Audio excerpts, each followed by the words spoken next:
করেছেন। আলহামদুলিল্লাহ আমি আপনাদের দোয়ায় এবং আল্লাহর রহমতে ভালো রয়েছি। দেখুন, আমি গত 2 দিন ধরে আপনাদের সাথে একটি কথা বলে আসছি যে আজকে শনিবার, আগামী সপ্তাহের জন্য বা হয়তো বেশ কিছু দিনের জন্য আপনাদের জন্য বেশ কয়েকটি কোম্পানি নিয়ে আমি আপনাদের সাথে একটি খোলামেলা আলোচনা করব। আমরা যারা এই যে একটি ভূমিধস মধ্য দিয়ে আমরা অতিক্রম করছি, সেই জায়গা থেকে আমরা বের হয়ে আসার জন্য এবং আমরা সেই সমস্ত জায়গায় আমরা দৃষ্টি রাখব এবং সংযুক্ত হব, মনোযোগ দিব, জানব যেখানে আপনার বিনিয়োগ নিরাপদ থাকবে, দিন শেষে আপনার মানসিক স্বস্তি থাকবে। আমরা যদি অতি লোভে বশবর্তী হয়ে আমরা ভুল জায়গায় পদক্ষেপ দেই, অনুরোধ করছি আবারও, আমরা যদি ভুল জায়গায় পদক্ষেপ করি তাহলে কিন্তু দিন শেষে আমরা ক্ষতির মুখী হয়ে যাই এবং আমরা বারবার সেই ভুলের দিকে চলে যাই। অনুরোধ থাকবে আজকের এই আলোচনাটি আপনাদের টাইমলাইনে রেখে দিবেন। আর একটা অনুরোধ থাকবে, সবার কাছে একটা অনুরোধ করি যে আপনি ছোট্ট করে একটা মন্তব্য লিখে দিবেন যে আপনার এই ভিডিওগুলোর মাধ্যমে আপনি কোন দিকে যাচ্ছে আপনার দৃশ্যপট। তাহলে কি হবে, এনকারেজ হবে, আদার্সগুলো যারা রয়েছে তারা এনকারেজ হবে। সো আরেকটি আলোচনার 1 মিনিট সময় নষ্ট করে আমি মূল আলোচনা চলে যাব। আমাদের এই আলোচনা শুধুমাত্র আপনাকে একটা মানসিক শক্তিকে জাগ্রত করার জন্য একটি সঠিক সিদ্ধান্তের পথে আপনাকে এগিয়ে নিয়ে যাবে এবং আপনাকে একটি সঠিক গাইডলাইন করবে, বাট কেনা বেচার কোনো রকম নির্দেশ দেয় না। কারণ আপনার কি অবস্থা রয়েছেন, আপনার এগুলো আদৌ কেনা রয়েছে কিনা, কিংবা আপনি নতুন করে বিনিয়োগ করছেন কিংবা আপনি করবেন কিনা, এসব কিন্তু আমি জানি না। একজন নতুন বিনিয়োগকারী হিসাবে বা একজন নতুন ইনভেস্টর হিসাবে বা যদি কেউ অ্যাভারেজ করে, এক একজনের হিসাবটা এক এক রকম হবে। সুতরাং আপনি আপনার বিবেচনায় চিন্তা ভাবনা করে আপনি এগিয়ে যাবেন। বাট আমি সেই সমস্ত কোম্পানিগুলো নিয়েই আপনাদের সাথে আলোচনা করছি যেখানে আপনার ভূমিধস, আপনার খরা বা বিপদ আসবে না বলে বিশ্বাস করি। পাশাপাশি আপনি নিজেই জানতে পারবেন। আরেকটি কথা থাকবে যে আপনি অবশ্যই এক লটে, আমি আপনাকে আবার অনুরোধ করছি যে এক লটে পোর্টফোলিও খালি করে যে ক্যাপিটাল রয়েছে একবারে কিনে নিয়ে আপনি বলুন ভাই আপনার কিনেতে বসে রয়েছে, এই কথাটা মাথায় রাখবেন। ইনভেস্টের ফার্স্ট এবং লাস্ট নিয়ম হচ্ছে আপনাকে ওয়েট করতে হবে নেক্সট ডের জন্য, যে যদি কোনো কারেকশন হয়, যদি কোনো কারেকশন পাই বা যদি কোনো প্রাইস ড্রপ করে আমি যেন আবার একটু সংগ্রহ করতে পারি। এই সুযোগটা আপনার হাতে রাখতে হবে প্রিয় ভাইয়েরা। সো প্লিজ চলে আসি মূল আলোচনা। বলেছিলাম আপনাদের জন্য 10টি কোম্পানি আমি আলোচনা করব। আসলে প্রচুর ভালো কোম্পানি রয়েছে, প্রচুর ভালো কোম্পানি রয়েছে। আমি একবারে সকলের অনুরোধকে বিচার বিশ্লেষণ করে আমার ইউটিউব 2টা চ্যানেল এবং ফেসবুক থেকে সকলের মন্তব্য দেখে চুলচেরা বিশ্লেষণ করে প্রায় 3 ঘন্টা পড়াশোনা করেছি যে আমি কোনটা নেব, কেন নেব, নিয়ে 15টি কোম্পানি আপনাদের জন্য আমি প্রাথমিকভাবে সিলেক্ট করেছি। এটা ক্রমিক অনুসারে নয়, 15টি কোম্পানি সবার সমান মর্যাদা রয়েছে। এখানে বেশ কিছু এ ক্যাটাগরি রয়েছে, বেশ কিছু বি ক্যাটাগরি রয়েছে এবং কিছু জেড ক্যাটাগরি রয়েছে। সো চলে আসি মূল আলোচনায়। আমি কোম্পানিগুলোর ব্যাপারে বেশি ব্যাখ্যা দিতে পারবো না, তাহলে ভিডিওটি অনেক বড় হয়ে যাবে। শুধুমাত্র যেসব কোর মেসেজ সেটুকু দিব, আপনারা বিস্তারিত আলোচনা যতটা জানাতে হয় বা তাহলে আপনার নিজ নিজ ওয়েবসাইটে গিয়ে আপনি তথ্যগুলো নিতে পারবেন। বাট আমার দৃষ্টিতে, আমার ফোকাসে যেসব তথ্য আমি পেয়েছি সেটা নিয়ে আমি আলোচনা করছি। চলে আসুন মূল আলোচনায়। আমরা এখানে বেস্ট হোল্ডিং নিয়েছি।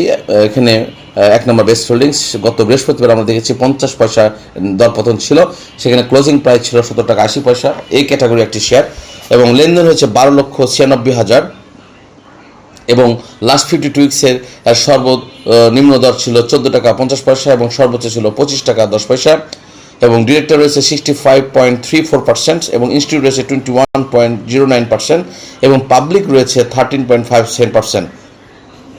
দেখুন, একটু যদি বেস্ট হোল্ডিং টানা শুরু করে এর লেনদেন হয় 70 লক্ষ, 80 লক্ষ, 75 লক্ষ, কিন্তু গত বৃহস্পতিবারের হাত বদল হয়েছে মাত্র 12,96,000। আমি আপনাকে একটু পয়েন্টগুলো রাখলাম। আরও বিস্তারিত জানতে হলে আপনাকে ডিটেলস জানতে হবে। আর একটা 2 নম্বরে রাখছি বাংলাদেশ শিপিং কর্পোরেশন। আমরা দুপুরবেলা একটা ভিডিও দিয়েছি, দয়া করে এই শিপিং কর্পোরেশন ব্যাপারে ভিডিওটি আপনারা দেখে নেবেন এবং নিউজে যেটা আসছে সেটা পড়ে নেবেন। এখানে আমরা দেখেছি যে বিএসসি বাংলাদেশ শিপিং কর্পোরেশন গত বৃহস্পতিবার 80 পয়সা দর পতনে লেনদেন হয়েছে এবং ক্লোজিং হয়েছে 113 টাকা 40 পয়সা। এটা একটি এ ক্যাটাগরি শেয়ার। আমরা জানি যে 2024 অর্থ বছরে 25% ক্যাশ ডিভিডেন্ড দিয়েছিল এবং লেনদেন হয়েছিল 5,04,000 লেনদেন হয়েছে গত বৃহস্পতিবার। এবং গভর্নমেন্টের রয়েছে 52.10%, ইনস্টিটিউট রয়েছে 21.34%, পাবলিক রয়েছে 26.56% এবং লাস্ট 52 উইক্সে আমরা সর্বনিম্ন পেয়েছি 53 টাকা থেকে সর্বোচ্চ পেয়েছি 127 টাকা। বাংলাদেশ শিপিং কর্পোরেশন ব্যাপারে বিস্তারিত জানতে হলে আমার অনেক প্রিভিয়াস ভিডিও রয়েছে, সেটা জানবেন। এবং আপনারা সকলে জানেন যে 2টি জাহাজ চীন থেকে আসবে এবং বিভিন্ন রকম সবনি পাওয়ারফুল মেসেজ রয়েছে এর পেছনে। বাট আমি আবার বলছি, আমি জানি না আপনি কোথাও অবস্থা করছেন, আপনি কি নতুন করে বাই মোডে যাচ্ছেন কিনা, বা নতুন করে আপনার আগে কেনা দামে রয়েছে কিনা, বা আপনার কতদিন আপনার কত পার্সেন্ট প্রফিট গেইনের আপনার স্বপ্ন, সেটা কিন্তু it's all about you and you have to take your decision. So আমি সামগ্রিক চিত্রটা শুধু আজকের বাজারের ভিত্তিতে আপনার সাথে আলোচনা করছি। 3 নম্বর রয়েছে বাংলাদেশ সাবমেরিন কেবলস পিএলসি এবং গত বৃহস্পতিবার 4 টাকার নেগেটিভে লেনদেন হয়েছে এবং ক্লোজিং প্রাইস 138 টাকা 50 পয়সা। এটাও একটি এ ক্যাটাগরি শেয়ার এবং 1,33,000 হাত বদল হয়েছে। লাস্ট 52 উইক্সে আপনার সর্বনিম্ন ছিল 110 টাকা এবং সর্বোচ্চ ছিল 167 টাকা। এবং গভর্নমেন্ট রয়েছে 76.94% এবং ইনস্টিটিউট রয়েছে 15.26% এবং ফরেন রয়েছে 1.22% এবং পাবলিক রয়েছে 0.77%. So this is completely very understandable message যে what you suppose to do. So এই জায়গায় আপনাকে অবশ্যই আপনার সিদ্ধান্ত নিয়ে এগিয়ে যেতে হবে। হ্যাঁ, এটা কী অবস্থা রয়েছে আরও বেশি বিস্তারিত জানতে হলে আপনার আরও অন্যান্য ভিডিও যেগুলো আমার রয়েছে সেগুলো দেখে নেবেন। বাংলাদেশ শিপিং কর্পোরেশন এবং বাংলাদেশ সাবমেরিন কেবলস নিয়ে আমার আলাদা ভিডিও দেওয়া রয়েছে। 4 নম্বর রয়েছে সিটি ব্যাংক। এখানে আমরা গত বৃহস্পতিবার দেখেছি যে 10 পয়সা নেগেটিভে ক্লোজ হয়েছে এবং ক্লোজিং প্রাইস ছিল 25 টাকা 70 পয়সা এবং গত বৃহস্পতিবার 34,14,000 হাত বদল হয়েছে এবং লাস্ট 52 উইক্সে সর্বনিম্ন দাম ছিল 17 টাকা 90 পয়সা এবং সর্বোচ্চ ছিল 27 টাকা 90 পয়সা এবং ডিরেক্টর রয়েছে 30.36% এবং ইনস্টিটিউট রয়েছে 20.96% এবং ফরেন রয়েছে 6.77% এবং পাবলিক রয়েছে 41.9%। সিটি ব্যাংক বিষয়ে আপনাদেরকে আমি স্পেশাল ইন্ডিকেটর ভিডিও দিয়েছি এবং গন্তব্য বহুদূর গুগল পের সাথে তারা অ্যাটাচড হয়েছে। তাদের কার্যক্রম যে ম্যাসিভ আকারে শুরু হয়েছে সব কিছু আপনারা জানেন এবং সিটি ব্যাংকের যে লাস্ট 24 অর্থ বছরে তাদের কী পরিমাণ বেনিফিটে দিয়েছে সেটাও আপনারা বিস্তারিত জানেন এবং 25% ক্যাশ ডিভিডেন্ড দিয়েছে লাস্ট 24 অর্থ বছরে। এটা একটা এ ক্যাটাগরি শেয়ার। সো বিস্তারিত জানার জন্য সিটি ব্যাংকের যে ভিডিও দেওয়া রয়েছে বা পাশাপাশি আপনারা জানতে পারেন। 5 নম্বর বলছি ফুয়াং সিরামিক। এটা একটা বি ক্যাটাগরি শেয়ার এবং গত অর্থ বছরে 2% ক্যাশ ডিভিডেন্ড দিয়েছে এবং গত বৃহস্পতিবার 40 পয়সা নেগেটিভে ক্লোজ হয়েছে। ক্লোজিং প্রাইস 13 টাকা 60 পয়সা। আমরা দেখেছি যে গত বৃহস্পতিবার 16,66,000 হাত বদল হয়েছে এবং লাস্ট 52 উইক্সের সর্বনিম্ন দাম ছিল 10 টাকা 70 পয়সা এবং সর্বোচ্চ ছিল 16 টাকা 40 পয়সা এবং এখানে ডিরেক্টর রয়েছে 30% এবং ইনস্টিটিউট রয়েছে 5.54% পাবলিক রয়েছে 64.04%। এখানে ইনস্টিটিউট পাবলিক রয়েছে। ফুয়াং সিরামিক নিয়ে আমরা আপনাদের সাথে যথেষ্ট কথা বলেছি এবং আপনারা যে প্রাইস লিমিটটা দেখছেন লাস্ট 52 উইক্সের দরের খুব কাছাকাছি রয়েছে।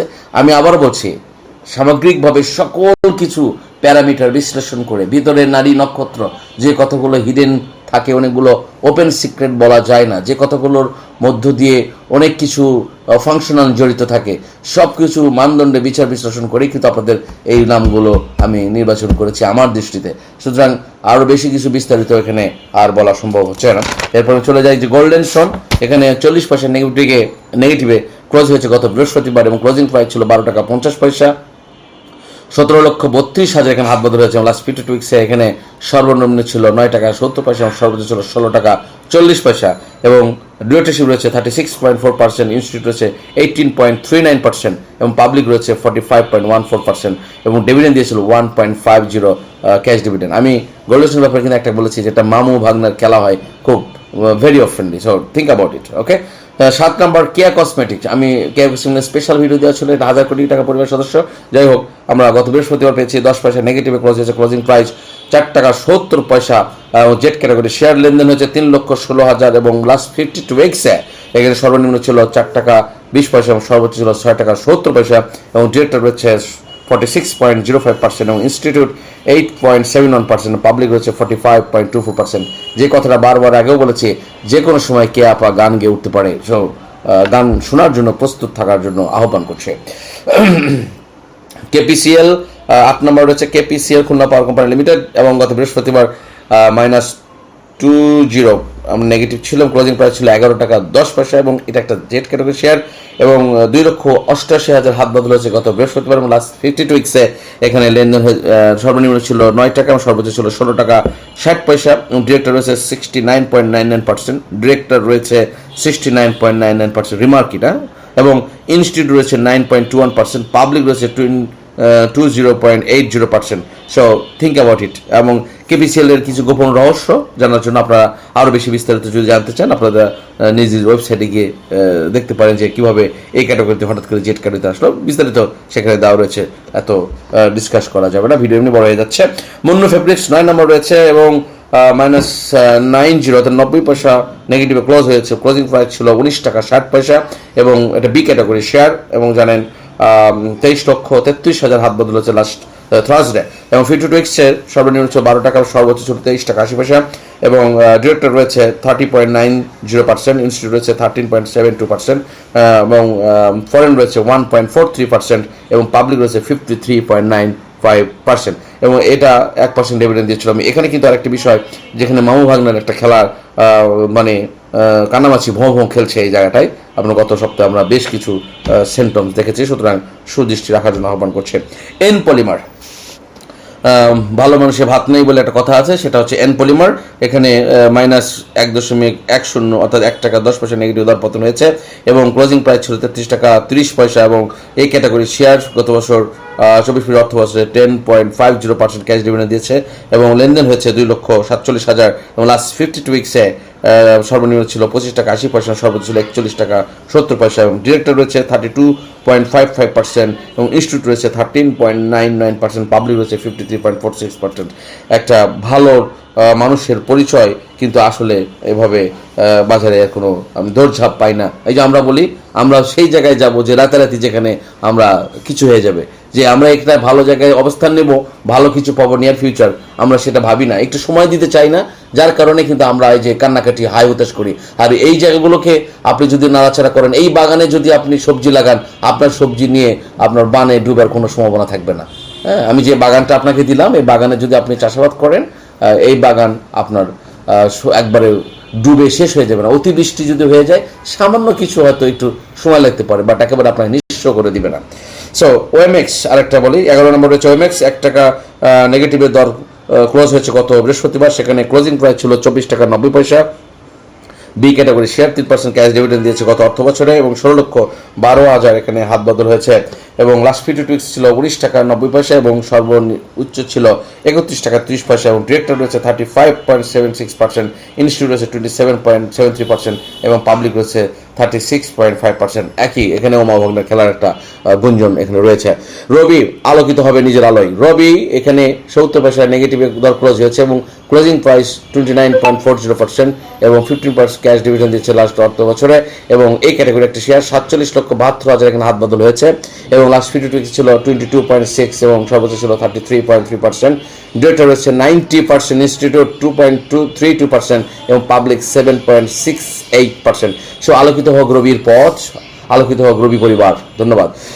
13 নম্বর রয়েছে আরএকে সিরামিক, সদ্য জেড ক্যাটাগরি থেকে এই ক্যাটাগরি এসেছে আরএকে সিরামিক, এখানে আমরা দেখেছি যে 50 পয়সা নেগেটিভে দর ক্লোজ হয়েছে গত বৃহস্পতিবার, এবং ক্লোজিং প্রাইস ছিল 24 টাকা 30 পয়সা, এই ক্যাটাগরির একটি শেয়ার, এবং আমরা 1,56,000 হাত বদল হতে দেখেছি, এবং 52 সপ্তাহে ছিল 17 টাকা 80 পয়সা, সর্বোচ্চ ছিল 28 টাকা 30 পয়সা, ডিরেক্টর রয়েছে 72.08%, ডিরেক্টর 72.08%, ইনস্টিটিউট 17.49%, পাবলিক হচ্ছে 10.27%। Mind it, this is very remarkable point. So RAK ceramic, okay. 14 SP ceramic -30 paisa, অর্থাৎ নেগেটিভ ছিল 30 পয়সা নেগেটিভ দর পতন হয়েছে, এবং ক্লোজিং প্রাইস ছিল 20 টাকা 20 পয়সা, এবং 2% ক্যাশ ডিভিডেন্ড দিয়ে একটা Z category B category last 24-25 অর্থ বছরে, এবং 17,76,000 এখানে হাত বদল আছে। 52 উইক্সে সর্বনিম্ন ছিল 9 টাকা 70 পয়সা, সর্বোচ্চ ছিল 29 টাকা 60 পয়সা, এবং ডিরেক্টর রয়েছে 50%, ইনস্টিটিউট রয়েছে 5.75%, পাবলিক রয়েছে 44.25%। এটাও একটা মামা ভাগনা বেশ কানামাচি বহম খেলা হয় এই জায়গায়, দৃষ্টি রাখার জন্য আহ্বান করছে। সর্বশেষ ওয়ালটন, এখানে আমরা দেখছি যে 2 টাকা 90 পয়সা দর নেগেটিভ, আপনার এখানে ক্লোজিং প্রাইস ছিল 473 টাকা 20 পয়সা, এবং এই ক্যাটাগরি একটি শেয়ার 77,000 প্লাস হাত বদল হয়েছে লাস্ট 52 উইক্সে 373 টাকা 600, সর্বোচ্চ ছিল 648 টাকা। ডিরেক্টর রয়েছে 61.09%, ইনস্টিটিউট রয়েছে 7.70%, এবং পাবলিক রয়েছে 38.15%, এবং ক্যাশ ডিভিডেন্ড দিয়েছে 10%, এবং স্টক ডিভিডেন্ড দিয়েছে 10%, এবং 175% দিয়েছে cash. So this is very much remarkable. আপনার ওয়ালটনের ব্যাপারে আমরা স্পেশাল ভিডিও দিয়েছি। আপনারা জানেন যে বেশ কিছু উইংস তারা মার্চ করতেছে, এবং তাদের প্রোডাক্ট আমেরিকাতে শুরু করে বিশ্বের বিভিন্ন দেশে সরবরাহ হচ্ছে, এবং দেশের সর্ববৃহৎ এবং রিমার্কেবল একটি group of company Walton. So let's go. আমরা কোম্পানির নামগুলো আমি আবার একটু বলছি, এবং আপনাদের কাছে অনুরোধ থাকবে শেষ কথাটি, যে আপনারা ভিডিওটি একটু শেয়ার দিয়ে রেখে দিবেন আপনাদের কাছে। এবং আমরা বিস্তারিত জানার আগে আপনাদেরকে যে কথাটা বলতে চাই, যে অবশ্যই আপনারা আপনাদের মন্তব্য রাখবেন, এবং একবারে কিনে বা ক্রয় করবেন না। আমার আলোচনা আপনাদেরকে কেনা বেচার নির্দেশ করে না, আপনাদেরকে একটি সুচিন্তিত মতামত পরামর্শ করছি। সব কিছু আপনার নিজের চিন্তায় বিবেকে করবেন, এবং আশা করছি যে জায়গা থেকে যদি আপনি আমাদের এই সঠিক গাইডলাইনটা মেনে চলেন, আপনাকে কখনোই এই বাজার যখন কারেকশন হবে আপনি আনন্দিত হবেন। যখন বাজার কারেকশন হবে, you are waiting for the moment, যে আমি কবে আবার আরেকটু কিনতে পারবো, বাজার একটু কারেকশন হোক। বাজার যখন পজিটিভ হবে, আমি কিছু জিনিস বিক্রি করব, আমি একটু বিক্রি করে লাভবান হবো। মানে বাজার যখন কারেকশন হবে তখন আপনি লাভবান হতে পারবেন, বাজার যখন আপ ট্রেডে যাবে তখন আপনি লাভবান হতে পারবেন। So this is the way that you have to establish in this market. So thank you very much. এবং যারা বিভিন্ন রকম কমেন্টস করেছেন, মতামত দিয়েছেন, তাদের প্রতি আমি কৃতজ্ঞতা প্রকাশ করছি, এবং সকলের জন্য অত্যন্ত শুভকামনা রইল। আল্লাহ হাফেজ, সকল ভালো থাকবেন, সকলের সুস্বাস্থ্য দীর্ঘ কামনা করছি। আল্লাহ হাফেজ। আসসালামু আলাইকুম ওয়া রাহমাতুল্লাহি ওয়া বারাকাতুহু।